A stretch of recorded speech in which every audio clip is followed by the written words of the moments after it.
ఓం శ్రీ మాత్రే నమః. ధనుర్మాసంలో ఈవేళ 17వ రోజు. ఎప్పట్లాగానే గోదాదేవి తెల్లవారుజామునే లేచి తన జలగత్తులతో కలిసి శ్రీరంగనాథుని ఆలయానికి వెళ్ళి శ్రీరంగనాథుని మేల్కొనమని యశోదాదేవిని బలరాముని ప్రార్థిస్తూ పాడిన పాసురం ఇది. ఇప్పుడు ఆ పాసురాన్ని దానికి తెలుగులో భావాన్ని చెప్పుకుందాం.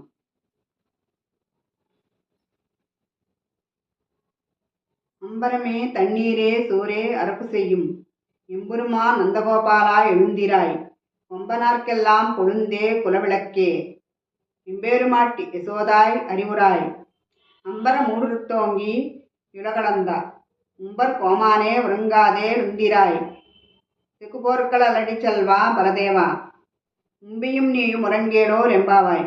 ఇప్పుడు ఈ పాత్రానికి తెలుగులో భావాన్ని చెప్పుకుందాం.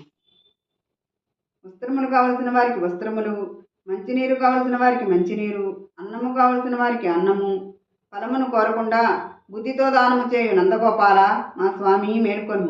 ప్రబలి చెట్ల వలె సుకుమారములకు శరీరము గల స్త్రీలలో చిగురు వంటి దానా, మా వంశమునకు మంగళదీపము వంటి దానా, యజమానురాల ఓ యశోద మేల్కొను.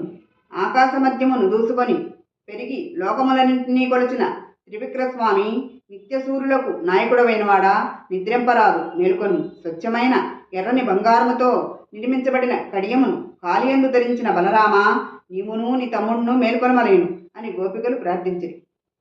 ఈ పాత్రలో గోదాదేవి శ్రీరంగనాథుని ఆలయాలకు వెళ్ళి శ్రీరంగనాథుని మేల్కొనమని యశోదాదేవిని బలరాముని ప్రార్థిస్తోంది. ఆ శ్రీరంగనాథుడి కృప మనందరిపై ఉండునుగాక. ఈ మధ్య గోదాదేవి నమః. ఓం నమో నారాయణాయ. రేపు 18వ పాసురం చెప్పుకుందాం.